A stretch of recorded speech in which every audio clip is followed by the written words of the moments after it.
The teacher who lied about me. I used to believe that teachers were supposed to protect you. In elementary school, I clung to that idea like a shield. If I worked hard, followed the rules, someone would notice and reward me.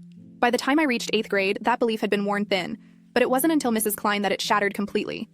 She was the kind of teacher everyone respected. She wore pressed blouses that smelled faintly of lavender, kept her hair pinned back with jeweled clips, and spoke in a calm, measured tone that made parents adore her.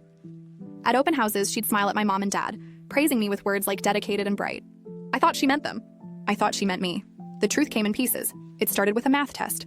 I had studied for weeks, memorizing formulas until they danced behind my eyelids at night. When she handed the papers back, I froze, D-. My throat went dry. "Mrs. Klein," I whispered after class, "there must be a mistake." She adjusted her glasses, looking down at me like I'd grown 2 heads. Some students overestimate their abilities. Accept your grade and move on.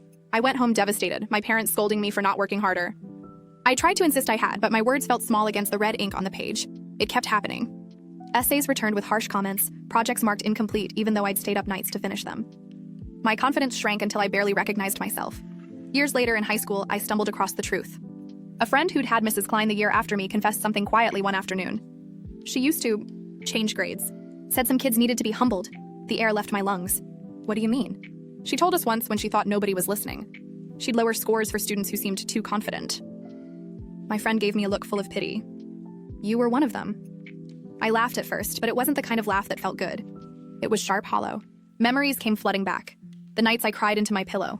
The way my parents shook their heads in disappointment. The hours I spent questioning if I was stupid. It wasn't just a grade. It was my self-worth, chipped away by someone who decided I needed to be taught a lesson. When I confronted my parents years later, showing them the old essays, the meticulous notes still in the margins of my notebooks, they looked stricken. My mom whispered, "We thought you were just slacking." My dad put his head in his hands. "We should have believed you." The anger I felt wasn't just for Mrs. Klein. It was for all the nights I had spent thinking I wasn't enough. For the way my parents' trust in me had eroded because of her lies. For the girl I used to be who truly believed effort equaled reward.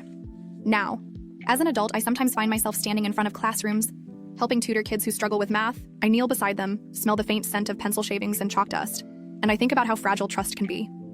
I tell them, "You're capable. Don't let anyone convince you otherwise." Because I know what it's like to have someone take your hard work and twist it into failure. I know how long it takes to rebuild yourself after authority decides to break you down.